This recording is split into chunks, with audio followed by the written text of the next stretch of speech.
Hi everyone. So today we are going to present our uh, presentation on the topic the impact of COVID-19 on individuals with intellectual and developmental disabilities.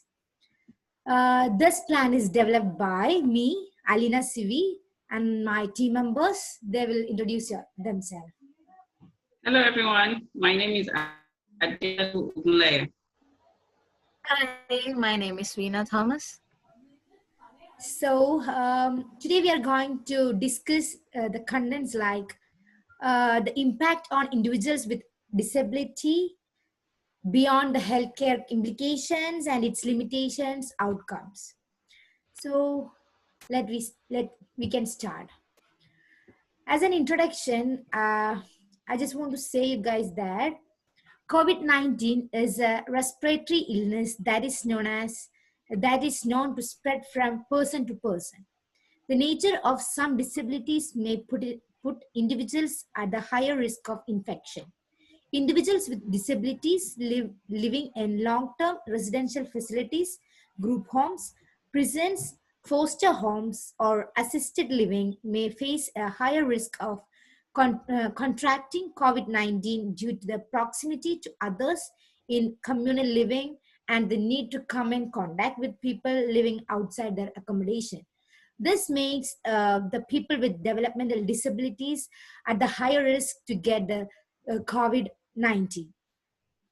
Today we are going to discuss about an article which summarizes the importance of people with disabilities, how they're affecting or how the pandemic is affecting those peoples.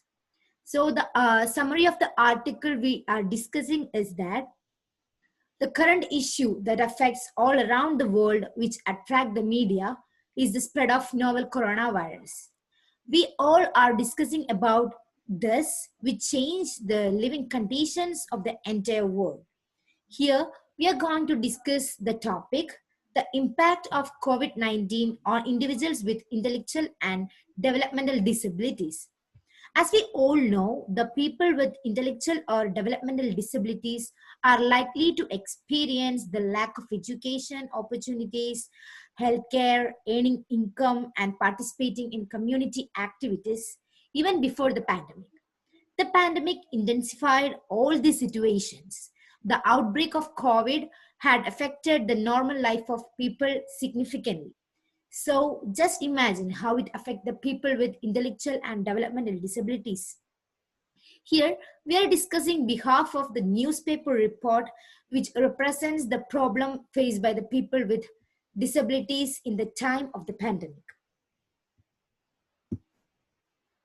Uh, Now let us discuss how the pandemic affect or impact on individuals with disabilities. The pandemic intensified the lack of opportunities for the people with developmental disabilities like education, healthcare, earning income, participating in community. It increased the poverty of those people. They face neglect and abuse. The studies proved that the rate of domestic violence to the people with developmental disabilities surged during this pandemic period. Uh, in the case of death rate, they face lack of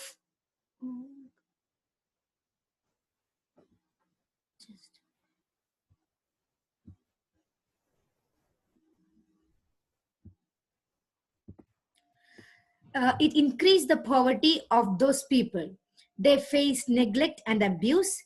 The studies prove that the rate of domestic violence in the people with developmental disabilities surged during this pandemic period. Uh, while we continue, the lack of caregivers affect the quality of their life. They face barriers to implement basic hygiene. In the case of care homes, it is said that the death rate has increased from 19% to 72% during in the pandemic period. The people with intellectual and developmental disabilities are likely to experience low level of immunity and it may affect their health.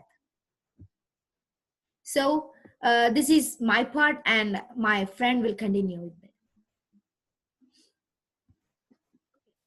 Beyond healthcare implications, as people practice social distancing, some may find it difficult to isolate themselves because of their uh, dependency on others for daily tasks.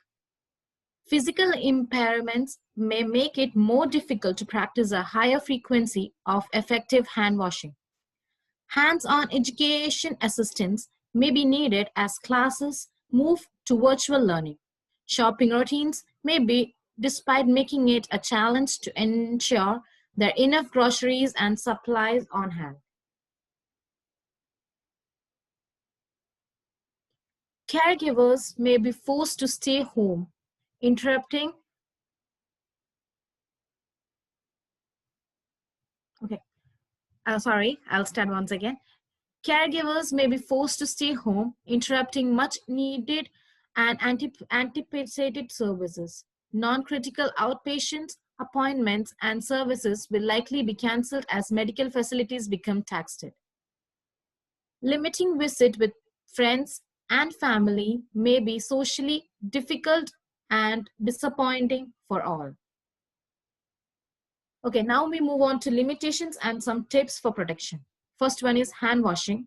Like as we know, in corona, like in this pandemic, it's very difficult to wash our hands. It is important to wash our hands often with soap and water for 20 seconds or with an alcohol-based hand scrub, especially when coming in from outside. Wear a face covering. That is the second thing that we mostly use by face mask or anything else.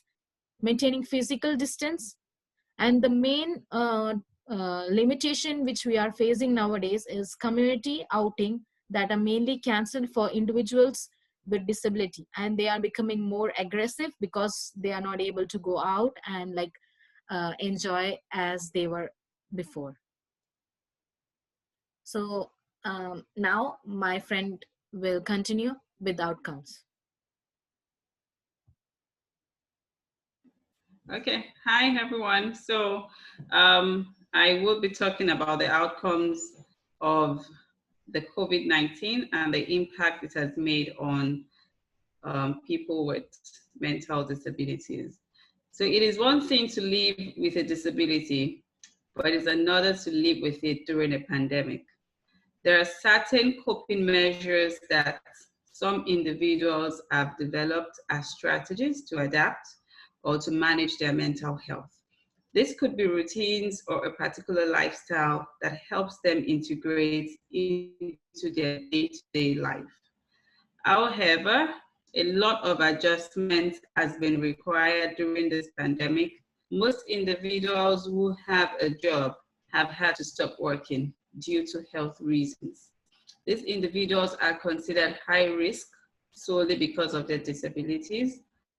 They have been immensely affected by the drastic change in the system as well as the economy. Although their health is considered priority, but their mental health is equally of utmost importance.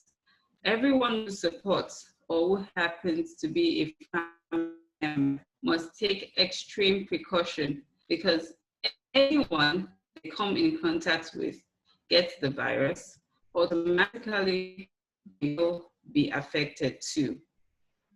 And that will be very unfortunate. So they're going to lose the help that they need to function in life.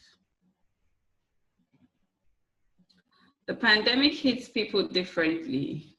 However, for those with mental disabilities, it is important that first they are assisted to come up with coping strategies so that they do not get affected by the isolation system. As we all know, isolation doesn't quite go well with mental health. Whatever makes them happy and mentally stable is what they should be encouraged to do more of, such as scheduling Zoom meetings so they can see and talk to their friends and families, play games and other fun activities and fun. Also, they must ensure to stay safe at all times. consciously and constantly wear their masks and wash their hands thoroughly all the time.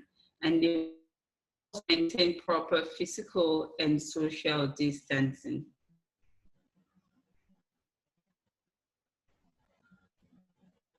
Lastly, it is important that they talk to a mental health expert on a regular basis. The purpose is to ensure that they are not emotionally and mentally. And it will also help their support workers and families to better give them the support that they require.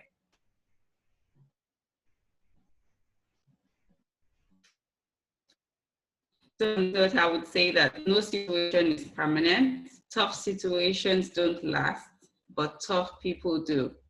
We are in this together, and together we survive it. Stay strong.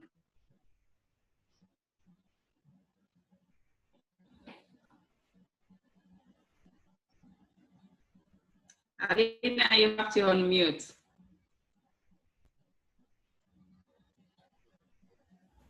So that is the end of our presentation. Thank you.